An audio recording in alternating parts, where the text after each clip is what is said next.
আপনার স্বপ্ন পূরণ অনেকখানি এগিয়ে যাচ্ছে, সেটা নিয়ে কি বলবেন? দেখেন, আমি স্বপ্ন দেখতাম তো আগে থেকেই। স্বপ্নটা সেই স্বপ্নের পথে মূলত হাঁটা স্টার্ট হয়েছে আমার 2 বছর আগ থেকে। কোভিডের পরবর্তী আপনারা সকলেই জানেন যে প্রিয়তমা থেকে হাঁটাটা স্টার্ট হয়েছে সেই গ্লোবাল মার্কেটের দিকে। এবং যত দিন যাচ্ছে গ্লোবাল মার্কেট কিন্তু আমরা অনেক এগোচ্ছি। আমরা কিন্তু আফটার প্রিয়তমা, রাজকুমার পর দেখলাম তুফানের পর দেখলাম দরদ। এখন গ্লোবাল মার্কেটে কিন্তু আমরা ডে বাই ডে খুব রিচ করে যাচ্ছি। আমরা আমাদের স্বপ্নের কিন্তু সেই লক্ষ্যে এখনো পৌঁছাইনি। এখনো যেতে হবে অনেক দূর, এখনো কাজ করতে হবে, এখনো অনেক দূর যাওয়া আমাদের বাকি।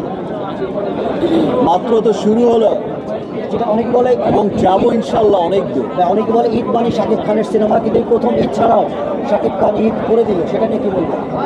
ঈদ ছাড়া হাইস্ট ওপেনিং ছিল তো, ছিল বাস দ্যাট মিনস ঈদ ছাড়া সিনেমা সবসময় সুপারহিট হয়েছে। ইনফ্যাক্ট আমার ক্যারিয়ারে যত সিনেমা এসেছে, বিগ হিট সিনেমা, সেটা আমার প্রিয়া থেকে যতগুলো সিনেমা এসেছে, কোটি টাকার কারণে যতগুলো বিগ হিট সিনেমা এসেছে, সবগুলো কিন্তু ঈদ ছাড়াই এসেছে। বিকজ ঈদে একটা কম্পিটিশন কিন্তু থাকে, অনেক সিনেমা ভিড় থাকে, কিন্তু ঈদ ছাড়া কিন্তু একক সিনেমা থাকে।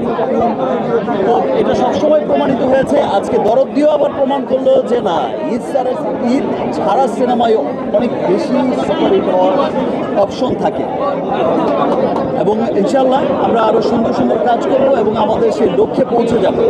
আর আজকে যে একনলের ব্র্যান্ড অ্যাম্বাসেডর আমাদের পাশেই দাঁড়িয়ে আছে ম্যাডাম পূজা চেরি। আজকে ওনার সৌজন্যে, ওনার একনল ব্র্যান্ডের সৌজন্যেই আমরা সকলে সিনেমা দেখতে এসেছি, আপনারাও দেখলেন। থ্যাংক ইউ ফর ইউর একনল। ভাইয়া, অনেকেই বলে যে আপনার পাশে দেশি নায়িকা দাঁড়িয়ে আছে, যে দেশি নায়িকারা দেশের সিনেমা আপনার সাথে সুযোগ পাচ্ছে না, সামনে তারা সুযোগ পাবে কিনা, আর বরবাদ নিয়ে আসলে আমরা কীভাবে দেখব? আমি তো দেশি নায়িকাদের সাথে আমিই সুযোগ পাচ্ছি না। দেশি নায়িকাদের যখনই আমি শিডিউল পাঠাচ্ছি, হলিউডের নায়িকা অলমোস্ট সমস্ত হিরোইনই কোনো না কোনোভাবে বিজি থাকে। যেহেতু দু তিনটা সিনেমা করি বছরে, আমার দেখা যায় যে অনেক শিডিউল লাগে। আমার ডিরেক্টরদের বা প্রডিউসারদের বা আমার প্রোডাকশনগুলোতে অনেক শিডিউল লাগে। তো আমার যারা আছেন স্টার হিরোইন, যারা আছেন স্টার হিরোইন, তারা তো বছরে অনেক সিনেমা করেন, অনেক ব্যস্ত থাকতে হয়, অনেক স্টারদের সাথে কাজ করতে হয়। আমি আসলে শিডিউল পাচ্ছি না। ভাইয়া, এবার বরবাদ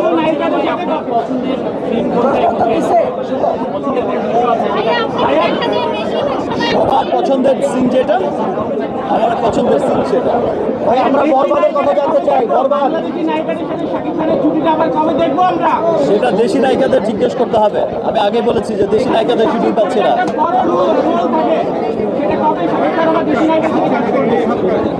আমি উদ্গ্রীব হয়ে আছি দেশি নায়িকাদের সাথে কাজ করতে।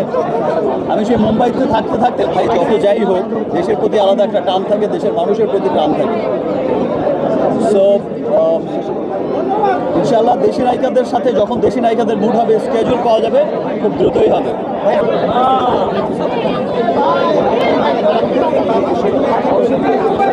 ভিডিও করেন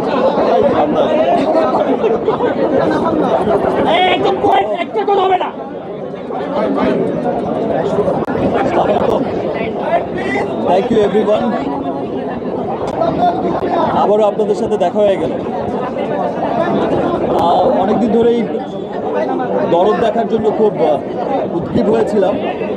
আর আসলে এবার দরদ, আমি যেমন এক্সাইটেড ছিলাম, তেমন আমার পাশাপাশি আমার যে কোম্পানি রিমার্ক গার্ডেন, আমাদের সকলেই খুব এক্সাইটেড ছিল যে আমরা সবাই একসাথে দেখব রিমার্ক পরিবার। সো আজকে একনল পরিবারের পক্ষ থেকে আজকে এই শোয়ের আয়োজন করা হয়েছে। চমৎকার একটা সিনেমা দরদ। আসলে আমরা দরদ খুব সিম্পল একটা গল্পের সিনেমা। বলবো আপনাদের শুনবো? তাহলে একটু কোয়াইট হতে হবে।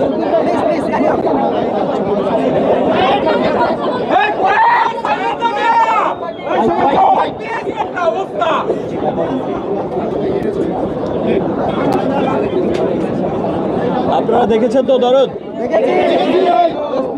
ভালো লেগেছে? ভালো লাগছে শাকিব ভাই, ভালো লাগছে। একটা প্রশ্ন ছিল, এই চরিত্র করার অনুপ্রেরণা কোথেকে? চরিত্রটা ভালো লেগেছে? ভালো লাগছে শাকিব ভাই। এখানেই সার্থকতা। চরিত্রটা যে অ্যাটলিস্ট ভালো লেগেছে, আমারও খুব ভালো লেগেছিল যখন আমি মামুনের কাছ থেকে গল্পটা শুনেছিলাম প্রথম। শেষের দিকে আমারও মনে হয়েছে বাহ, খুব চমৎকার স্টোরি। দরদ আসলে খুব দরদের একটা সিনেমা। দরদ আপনারা যারাই দেখেছেন, আপনারা সকলেই দেখেছেন যে খুব বিশাল আঙ্গিকে, খুব তামঝাওয়ালা কোনো সিনেমা না, খুব বিশালত্ব এখানে নেই। কিন্তু ছবি দেখতে দেখতে দেখতে ছবির শেষ সময় যখন চলে আসে, মনের অজান্তেই কিন্তু চোখের কোণে পানি জমে যায়। মনের অজান্তেই সবার এত ভালো লাগা তৈরি হয়ে যায় দরদের প্রতি।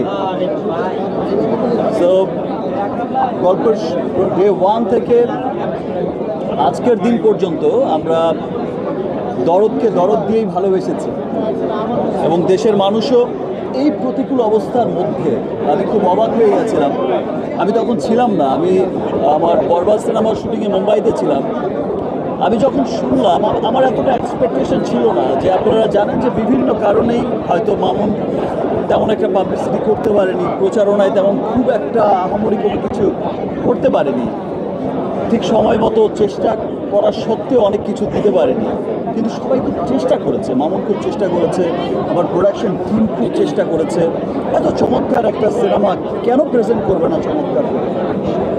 আমরা সকলেই খুব শঙ্কিত ছিলাম যে দেশের এই সিচুয়েশনে আসলে সিনেমা দেখার মুডে মানুষ কতটা আছে, বিনোদনের জন্য মানুষ কতটা উদ্গ্রীব হয়ে আছে, বা সিনেমা দেখার দেখতে কতটা আসবে বা কেমন লাগবে। বাট আমি যখন শুনলাম, আমি দেখলাম পরের দিন সোশ্যাল মিডিয়াতেও যে ফার্স্ট ডেতে 2024-এর হাইয়েস্ট কালেকশন, হাইয়েস্ট ওপেনিং ছিল হচ্ছে দরদের।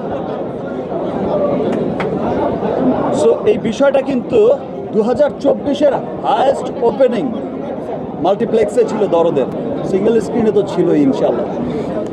তো এটা দেখে কিন্তু মনে হয়েছে যে না, দেশের মানুষ, আমার দেশের মানুষ আমার দেশের সিনেমাকে সত্যি অনেক ভালোবাসে।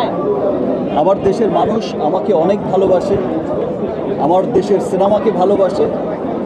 বাংলাদেশের মানুষ যেখানেই ছড়িয়ে আছে, আমি আমেরিকার চিত্র দেখেছি, আজ মিডল ইস্টে রিলিজ হয়েছে, পৃথিবীর অনেকগুলো দেশে রিলিজ হয়েছে, সেখানকার নিউজ যদি বলেন, আপনি সবসময় বলতেন বাংলা সিনেমা আন্তর্জাতিক হয়ে যাবে, এই প্রথম মানে একসাথে